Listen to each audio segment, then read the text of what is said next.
안녕하십니까. FM코리아 성민경입니다. 반갑습니다.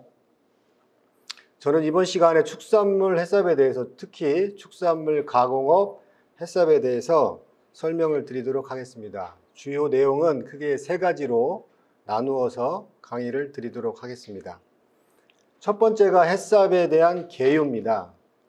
우리가 뭐든지 그 기본적인 개념이라든가 개념을 알고서 접근을 하고 이해를 해야 올바로 인식을 하고 올바로 수행할 수 있으리라 생각이 되는데, 축산물 해삽도 마찬가지로 해삽에 대한 기본적인 개요에 대해서 먼저 정확하게 인식을 하는 게 좋을 것 같아가지고 첫 시간에 해삽에 대한 개요에 대해서 설명을 드리도록 하겠습니다.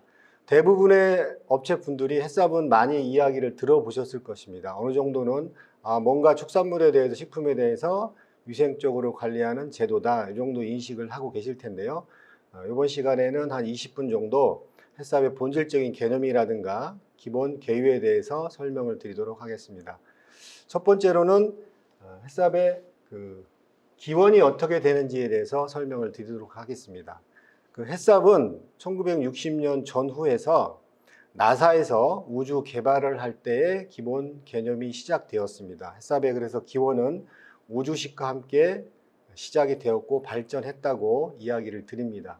요 당시에 1960년도 요 당시에 미 항공 우주국이라고 하죠. 나사에서는 미국인들을 우주 개발에 참여시켜서 궁극적으로는 달에 왕복할 수 있는, 달을 정복할 수 있는 어떤 그런 프로그램을 수행하게 되는데, 이때 나사에서는 필스버리라는 회사에게, 식품회사입니다. 지금도 이 필스버리라는 회사는 존재를 하고 있습니다. 필스버리라는 회사에게 완전 무결한, 결점이 없는 무결점 제품에 도달할 수 있는 어떤 식품 생산 시스템을 갖춰 보자라는 주문을 하게 됩니다. 그래서 이건 일개 회사에서 진행할 수 있는 사항은 아니기 때문에 나사와 미 육군 레이팅 연구소 그리고 필스버리라는 회사에서 공동으로 무결점 우주식을 개발하는 데 착수를 하게 됩니다. 그래서 어떤 생각을 하게 되냐면, 무결점 우주식이 기본적으로는 해삽의 최초의 개념이 될 텐데, 이 필스버리라는 회사는 100%에 가까운 안전성을 보장하기 위해서는 단순하게 어떤 특정 부분에 대한 공정관리라든가 위생관리, 이 부분이 중요한 게 아니라 원재료나 공정, 환경, 종업원 등 식품 생산 시스템 초기부터 전반적인 관리를 해야 된다는 그런 결론을 내리게 됩니다. 그리고 미 육군 레이팅 연구에서 이미 개발되었던 어떤 개념이 있는데요. 실패 방식이라는 개념이 있긴 한데, 이게 어떤 거냐면 최종 제품에 대한, 완제품에 대한 검사만으로는 안전성에 대한 확보가 어렵다라는 그런 결론을 인식을 하고 있었습니다. 다시 말해서 이 당시까지만 해도 식품이 됐든 기본적인 제품이 됐든 최종 제품에 대한 검사를 강화해서 좀 더 확실한 안전성을 보장할 수 있고 품질 수준에 적합할 수 있는 그런 제품을 만드는 데에 어떤 기본적인 개념이 집중화되어 있었는데, 그거 가지고는 안 된다. 또 필스버리가 착안했던 전반적인 관리를 해야겠다는 어떤 그런 개념으로 해삽이 새로운 시스템으로 출발을 하게 됩니다. 이게 좀 풀어서 말씀을 드리면, 완제품에 대한 검사, 완제품에 대한 검사만으로는 뭔가 식품에서는 위해 요소라고 할 수 있겠죠. 그런 위해 요소를 관리하는 데 한계가 있기 때문에 완제품이 아니라 공정 전반으로 끌어들이는 겁니다. 예를 들어서 1번부터 10번까지 공정이 있다고 하게 되면, 10번에서 완제품이 만들어진다고 하게 되면, 그전에는 이 10번 공정에 대해서 제품에 대한 검사의 포인트가 있었다고 하게 되면, 해삽의 개념은 이 관리 방안을 앞으로 끌어들여서 1번 공정, 2번 공정, 3번 공정, 그래서 최종적으로 9번 공정까지 위해 요인이 어떤 개념으로 위해 요소가 들어오게 되고, 그거를 원인을 분석해서 해결할 수 있는 방법을 찾고, 그래서 각각의 공정에 대해서 관리를 잘 하게 되면 결론적으로 완제품은 이상이 없는 제품이 나오지 않겠느냐라는 그런 개념으로 해삽이 시작이 되게 됩니다. 그래서 역사를 대략적으로 이렇게 훑어보면 59년도에 나사와 필스버리가 공동으로 우주식 생산을 위해서 어떤 무결점 식품에 대한 개념을 채택을 하게 됐고요. 이 필스버리라는 회사가 60년대 들어서 자기 자사 제품, 일반 생산품에다가 햇삽 개념을 적용하게 됩니다. 이 당시에는 필스버리, 오리지널 필스버리 햇삽 프로토콜이라고 해가지고 세 가지 원칙이 시작이 되게 됐는데, 이것이 미국 내에서 점진적으로 발전하게 되고 끝내는 NACMCF라는 기관에서 미국 미생물 규격위원회라고 하는데 실온칙으로 확대가 되게 됩니다. 그러면서 코덱스, 유엔 산하기관이죠. WHO, FAO 합동 국제식품 규격위원회라는 데에서 7원칙으로 확인을 하게 되고 1993년도 코덱스 총회에서 햇삽 시스템의 적용 지침을 채택을 하고 세계에 권고하게 됩니다. 또 햇삽 제도 적용을 위한 가이드라인을 만들어서 전 세계에 발표하고 제시를 하게 되는데, 95년도에 시작된 WTO 출범과 함께 이게 전 세계적으로 어떤 무역 장벽의 하나의 방편이 되기도 하고, 미국에서 이런 부분들이 각각의 식품에 적용되게 되면서 우리나라에도 굉장히 빠르게 햇삽을 들여오게 돼서 1995년도 12월에 식품위생법에 햇삽에 관련된 법적 근거를 만들게 되고 1996년도 12월 달에 그 당시에는 식품위해요소 중점관리 기준이라는 보건복지부고시를 통해 가지고 햇삽 제도를 만들게 됩니다. 그리고 1997년도에 사실은 전체 식품 중에서 식육 가공품이 1호로 햇삽 인증을 받아 가지고 지금까지 발전해 오는 그런 역사를 가지고 있습니다. 그럼 햇삽의 정의는 뭐냐? 이 정의는 햇삽을 관장하는 식약처의 고시에 따르게 되면 식품 및 축산물 안전관리 인증 기준이라고 해서 식약처 고시에서 햇삽의 기본적인 사항에 대해서 정리가 되어 있습니다. 여기에서는 약간은 복잡하고 길게 정의를 해놨습니다. 결론적으로는 식품위생법이나 건강기능식품에 관한 법률에 따라서 식품안전관리 인증 기준, 또 축산물위생관리법이나 축산물위생관리법에 따라서 축산물 안전관리 인증 기준이라고 정의를 하고 있고요. 이게 어떤 개념이냐면 길게 되어 있지만 이거를 여러분 회사의 어떤 공정이라고 보게 되면 지금 여기에서는 제조, 가공, 조리, 선별, 처리, 포장, 소분, 보관, 유통, 그러니까 식품과 축산물 전반적인 산업체 전체에 대해서 정의를 하고 있지만 이거를 여러분들의 회사의 어떤 공정이라고 이해를 하시면 좀 빠를 것 같습니다. 그래서 여러분 회사에 제품을 만드는 모든 공정에서 위해한 물질이 식품 또는 축산물에 섞이거나 식품 또는 축산물에 오염되는 것을 방지하기 위해서 각 과정의 위해 요소를 확인 평가하여 중점적으로 관리하는 기준을 말한다라고 되어 있습니다. 중요한 포인트는 공정이라고 보시면 됩니다. 각 공정에서 위해 요소가 있는데 위해 요소는 다른 법적인 정의에서는 인체 건강에 해를 끼칠 수 있는 생물학적, 화학적, 물리적 인자나 조건이라고 정의되어 있긴 합니다만 어쨌든 인체 건강에 해를 끼칠 수 있는 이 위해 요소를 확인 평가하여 요 말을 합쳐가지고 위해 요소 분석이라고 합니다. 이거를 영어로 HA라고 얘기하고 있습니다. HA. 위해 요소를 분석하여 중점적으로 관리하는 기준. CCP라고 얘기를 하고 있죠. 중요 관리점. 중요 관리점을 결정해서 그 부분을 중점적으로 관리하는 기준을 햇섭이다 얘기를 한다. 영어 5글자의 약자로 이렇게 되어 있습니다. 그래서 HA, Hazard Analysis, HA하여 위해 요소를 분석하여 그리고 크리티컬 컨트롤 포인트, 중요 관리점을 정해서 그 부분을 중점적으로 관리하는 것을 햇삽이라고 정의하고 있습니다. 제가 햇삽에 대한 정의를 설명드릴 때 여러분들이 기본적으로 인식하고 있는 햇삽 준비를 하게 되면 작업장도 청소도 잘해야 되고 온도 관리도 잘해야 되고 뭔가 기록물도 많이 작성을 해야 되고 개인위생 관리도 해야 되고 이런 거를 많이 해야 되는데 그런 이야기는 드리고 있지 않습니다. 햇삽의 정의에서는 사실은 그런 게 포함되고 있지 않습니다. 내가 알고 있는 햇삽하고 좀 다르다 얘기하실 수 있는데 그거는 뒤에서 설명을 차차 드리도록 하겠습니다. 약간은 길게 돼 있는 내용을 좀 풀어서 설명을 드리면 식품의 취급 과정, 공정이라고 보시면 됩니다. 이 공정에서 발생할 수 있는 위해 요소를 사전에 차단, 제어하거나 감소하거나 예방할 수 있는 어떤 사전에 차단하는 방안을 찾아가지고 관리하는 제도를 해썹 제도다라고 다시 풀어서 설명을 드릴 수 있겠습니다. 그래서 앞에서 말씀드렸던 영어의 5글자, 이 부분을 HACCP, 위의 요소 분석, 중요 관리 지점, 중요 관리 공정이라고 이해를 하시면 되겠죠. 요거를 약자로 HACCP, 우리나라 말로 해썹이라고 발음하고 있습니다. 눈썹 말고 해썹, 이렇게 이해를 하시면 될 것 같고요.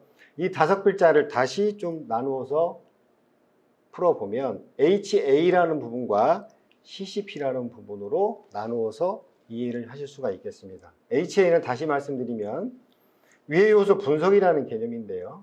이 뜻이 뭐냐면 원료나 공정에서 발생할 수 있는, 발생 가능한 생물학적, 화학적, 물리적인 위의 요소를 분석을 하고 이거를 해결할 수 있는 중요한 관리 포인트를 찾습니다. 그거를 CCP라고 합니다. 중요 관리점이라고 되어 있는데요.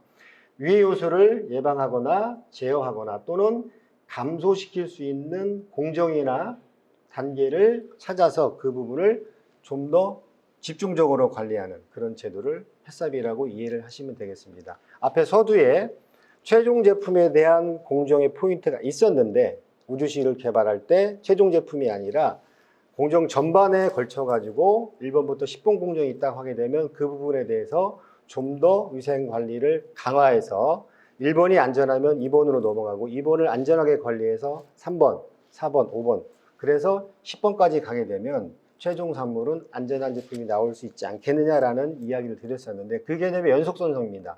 근데 이게 실용화가 되다 보니까 그런 공정 관리를 철저하게 되게 되면 일반 식품에 적용하는 데 있어서는 공정에 대해서 여러 가지 복잡하게 될 테고 생산성이 높아지게 될 테고 인력도 많이 투입될 테고 경제성이 떨어지겠죠. 그래서 집중적으로 관리할 수 있는 부분을 찾아가지고 CCP라고 합니다. 그 부분에 대해서 좀 더 관리를 집중화하는 그런 개념이 해썹의 개념이 되겠고 정의라고 설명드릴 수 있겠습니다.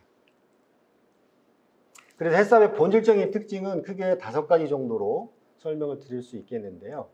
태생 때부터 나왔던 이야기지만 샘플 검사, 완제품 샘플 검사에 대한 한계가 있더라. 그래서 이를 극복하기 위한 특징이 있고요. 그래서 결론적으로 공정관리 포인트로 넘어가게 되고 또 만들어지기 전에 사전 예방적인 개념이 해썹은 가지고 있습니다. 그리고 선택과 집중이라고 정리를 해놨는데요. 어떤 부분이 중요한 관리를 해야 되는 부분인지 선택을 하고 그 선택된 CCP, 다시 말해서 CCP라고 설명할 수 있겠는데 그 중요 관리점에 대해서 집중할 수 있는 그런 개념이 있습니다. 또 해썹 7원칙 중에 보면 개선 조치라는 사항이 있습니다. 그 지속적인 개선 조치 사항이 해썹이 그 이전에 위생 관리하는 내용과 본질적인 특징을 가지고 있다고 풀어서 설명드릴 수 있겠습니다. 그래서 기존의 해썹이라는 제도가 생기기 전에 기존의 위생관리 사항과 차이점을 몇 가지를 언급을 드리면 기존의 위생관리 제도는 사후 검사의 포인트가 있었습니다. 그런데 해썹은 사전 예방적인 부분이 큰 차이점을 가지고 있고요. 그 다음에 HA라는 과정을 통해 가지고 선택을 하게 되고 CCP라는 부분이 결정이 되게 되면 이 부분에 대해서 관리가 집중화된다는 그런 차이점을 말씀드릴 수 있겠습니다. 해썹의 전체적인 모양입니다. 아까 청소 관리하는 거, 위생 관리하는 거, 이거 해썹 준비하는 거 아니냐라는 이야기를 제가 드렸을 때 그거는 본질적으로 아닙니다라는 이야기를 드렸는데 코끼리 전체의 모습이라고 보면 되겠습니다. 코끼리 귀를 만지면 어떤 모양이 상상이 되고 발을 만지면 어떤 모양 상상이 되겠죠. 근데 장님이 코끼리를 만지는 그런 상상이 아니라 코끼리 전체를 보고서 코끼리를 이해하는 게 좋은 것처럼 해썹의 전체적인 모식도는 이런 피라미드 형태로 설명을 드릴 수가 있는데요. 하부에는 선행요건 관리라는 프로그램이 있습니다. 이 선행요건 관리 프로그램 위에 해썹이 올라가서 해썹 시스템이 완성이 될 수가 있습니다. 이 전체를 가르쳐서 해썹 시스템이라고 이야기를 합니다. 그래서 우리가 해썹에 대한 개념도 이해를 하는 게 중요하지만 아울러서 선행요건 관리에 대한 개념을 이해하는 것도 굉장히 중요합니다. 그럼 선행요건이 무슨 뜻이냐? 착한 요건이냐? 그런 건 아니고요. 풀어서 도식화되어 있는 내용을 보시게 되면 식품위생법이나 축산물위생관리법, 우리는 이제 축산물위생관리법에 의해 가지고 해썹을 하고 있는데요. 축산물위생관리법에서는 선행요건을 이렇게 구분하고 있고, 이 구분된 사항들은 해썹 평가 기준에 흔히 8대 선행요건이라는 개념으로 정리가 되어 있습니다. 가만히 내용을 보시면 상식적인 사항들입니다. 위 요소를 분석해서 중요 관련점을 설정해 집중 관리해가지고 안전한 식품을 만들기 전에 HACCP를 하기 전에 당연히 영업장이 있어야 될 것입니다. 좋은 조건의 영업장이 있어야 되고, 그 다음에 이 영업장에 대한 위생관리를 잘 해야 되겠죠. 그리고 제조, 가공에 필요한 시설 설비에 대한 관리, 또 냉장, 냉동 시설 설비에 대한 관리, 사용하는 물에 대한 관리, 보관하고 운송하는 부분에 대한 관리, 또 제품이나 공정품 또는 낙하세균의 기타 등등 검사 관련된 사항, 문제가 있을 경우에 회수할 수 있는 프로그램, 이런 기본적인 여건들이 갖춰준 다음에 그 다음에 해썹 시스템이 적용이 되겠습니다. 해썹이 적용이 될 텐데 이거를 선행 요건이라고 우리가 해썹 시스템 내에서는 구분해서 부르고 있는 겁니다. 그리고 해썹은 12절차로 구성되어 있습니다. 코덱스에서 미국에서 해썹을 만들 때 접근 룰을 만들어 놨는데 흔히 7원칙 12절차라는 이야기를 많이 하는데 전체적인 스텝은 12가지 단계로 되어 있고요. 이거를 구분해서 말씀을 드리면 1번부터 5번까지는 해썹 준비 5단계라고 얘기를 하고 6번부터 12번까지는 적용 7원칙, 그래서 준비 5단계, 적용 7원칙 합쳐가지고 해썹 12절차라고 이야기를 하고 있습니다. 이 부분에 대해서는 자세하게 설명드리면 너무 많은 시간이 가기 때문에 제가 시간 관계상 설명을 생략하겠습니다. 어쨌든 준비 5단계와 적용 7원칙으로 형성이 되고, 적용 7원칙 첫 번째가 위요소 분석 HA 하는 내용이 나옵니다. 그 다음에 두 번째가 CCP 결정, CCP 관련된 내용이 나오고, 나머지는 결정된 CCP에 대한 기준 수립, 감시 방법, 모니터링 방법 설정, 모니터링 결과 기준을 이탈했을 경우에 개선 조치하는 방법, 이 모든 사항들이 문제가 없는지 재검토가 들어가는 검증, 검증 결과 문제가 없을 때는 전체적인 사항에 대해서 문서화하고 관련된 사항을 기록하는 기록 유지 방법 설정이라는 어떤 12가지 단계에 의해서 해썹 관리가 이루어지게 되겠습니다. 자, 선행 요건을 이어서 좀 설명을 드리면요. 해썹 고시에서, 식약처 고시에서는 선행 요건에 대한 정의를 이렇게 내리고 있습니다. 식품위생법이나 건강기능식품에 관한 법률이나 축산물위생관리법에 따라서 안전관리인증 기준, 다시 말해 해썹이죠. 해썹을 적용하기 위한 위생관리 프로그램을 말한다라고 하고 있습니다. 여기서 해썹 하면 여러분들이 HACCP, 위의 요소 분석하고 CCP 결정해서 관리하는 그 개념을 이해를 하시면 됩니다. 그거를 하기에 적용하기 위한 위생관리 프로그램을 말한다라고 정의를 하고 있습니다. 그럼 왜 선행 요건이라고 했느냐? HACCP를 하기 전에, 다시 말해서 위의 요소 분석하고 CCP 결정해서 관리하기 전에 먼저 해야 되는 요건이기 때문에 선행, 먼저 선자, 행할 행자를 써가지고 선행 요건 관리 프로그램이라고 이야기를 하고 있는 겁니다. 그래서 선행 요건을 다시 풀어서 설명을 드리면, 선행 요건이란 해썹 12절차 준비 5단계 적용 7원칙 말씀드렸었죠. 해썹을 적용하기에 앞서서 먼저 수행되어야 하는 위생관리 프로그램을 의미합니다. 그래서 이 선행 요건은 당연히 관련 법규에 대한 사항을 충족을 해야 되겠죠. 그래서 관련 법규, 우리는 축산물위생관리법이 되겠습니다. 축산물위생관리법과 여기에 회사 자체적인 위생관리 기준, 전국에 있는 회사가 똑같은 위생관리 기준을 가지고 하진 않습니다. 그래서 법적인 근거 하에 법적인 사항을 충족하고 더 나아가서 그 회사에 맞는 특징적인 위생관리 기준을 만들어서 이거를 프로그램화한 거를 선행요건 프로그램이다 라고 이야기를 드릴 수 있겠습니다. 선행요건이 중요할까요? 해썹관리가 중요할까요? 당연히 선행 요건이 훨씬 중요합니다. 여러분들이 햇삽 인증을 받기 전에도 여러분들은 위생관리를 하셨고, 우리나라에 햇삽 제도가 들어오기 전에도 우리나라에서는 선행 요건에 의해서, 다시 말해서 일반 위생관리 기준에 의해서 제품에 대한 위생관리를 해왔습니다. 그래서 햇섭은 그 햇섭이라는 시스템이 만들어지기 전에 하던 그 위생관리에서 뭔가 부족할 수 있는, 쉽게 말해서 뭐 2% 부족할 수 있는 그 부분에 대해서 좀 더 안전하게 관리하기 위한 좀 업그레이드된 개념의 위생관리 제도라고 이해를 하시는 게 좋을 것 같고요. 선행요건 관리, 일반적인 위생관리로서는 위의 요소를 차단하기에 부족하거나 부족할 것으로 판단되는 어떤 부분이 있으면 이에 대해서 좀 더 강화된 관리를 하는 것이 햇삽관리의 핵심 사항이 될 수 있습니다. 따라서 선행요건 관리가 잘 이루어지지 않으면 햇삽은 제대로 작동할 수가 없습니다. 선행요건이 잘 갖춰진 다음에 그 위에 햇삽관리 제도가 얹어져 가지고 운영이 되는 게 바람직하다는 이야기를 드립니다.